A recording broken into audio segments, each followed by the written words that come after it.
Il 31 luglio è stata la notte delle stelle per Agrigento e per la Valle dei Templi, centro funzionale che ha attratto a sé ancora una volta i grandi del pianeta. Tanti i nomi dei personaggi di spicco, da Jovanotti ed Elton John insieme al suo compagno David Furnish, entrambi paparazzati all'ingresso della Via Sacra. Presenti anche la regina del pop Madonna, Sean Penn, Christine Lagarde e il principe d'Inghilterra Harry, atterrato con il suo aereo privato a Palermo. A seguito dell'evento traspaiono alcuni grandi nomi del panorama internazionale, i big di Mountain View, Larry Page e Sergi Brin, Sergio Marchion, amministratore delegato di FCA.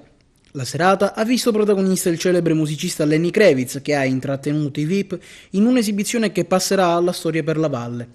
Il menù, a cura dell'executive chef Peppe Giuffre, prevedeva diverse pietanze, dall'aperitivo di fiori di zucchine, patate, formaggi e pomodoro, per passare poi ai primi piatti, quali il risotto con cacio e limoni di Amalfi, gnocchi con caponata vegetale e provolone affumicato, concludendo poi con un risotto di amaranto con broccoli e cavolo. Non è passata inosservata la soddisfazione di Sir Elton John, che ha fotografato ogni minimo dettaglio della valle esclamando "beautiful", e del giovane principe d'Inghilterra Harry, che sarebbe rimasto ad Agrigento, secondo alcune indiscrezioni, per incontrare alcuni imprenditori e uomini d'affari del nostro territorio. E da Agrigento a Menfi, il prossimo step, previsto per oggi, vedrà protagonista il Baio di San Vincenzo a Menfi. Il numero degli invitati, stavolta, sarà leggermente inferiore.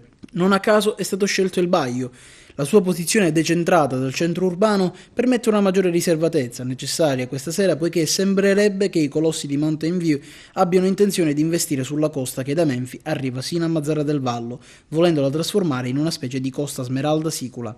Per l'evento il comune di Menfi, con l'accordo della questura di Agrigento, ha mobilitato tutte le forze dell'ordine per garantire la sicurezza e la riuscita del tutto.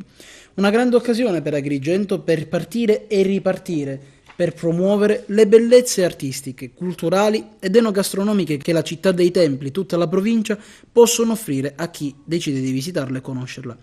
È giunto il momento in cui Agrigento colga la palla al balzo e colga il momento.